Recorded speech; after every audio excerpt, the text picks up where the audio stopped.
السلام عليكم ورحمة الله وبركاته. أهلا بكم مشاهدين الكرام في فيديو جديد.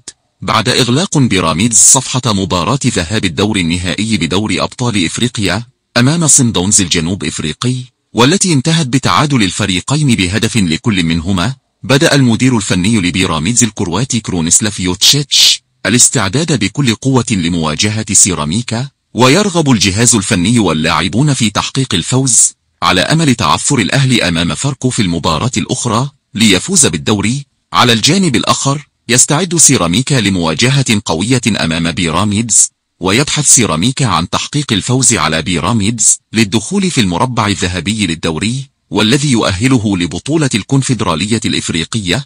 وقد حقق سيراميكا الفوز على حرس الحدود بهدفين دون مقابل في الجولة السابقة من الدوري، ويدخل بيراميدز المباراة وهو في المركز الثاني برصيد 53 نقطة بفارق نقطتين عن الأهلي المتصدر، بينما يدخل سيراميكا المباراة وهو في المركز الخامس برصيد 37 نقطة. ويستعد بيراميدز لمواجهة سيراميكا يوم الأربعاء القادم الموافق 28 مايو باستاد هيئة قناة السويس ضمن منافسات الجولة الأخيرة بالدور المصري.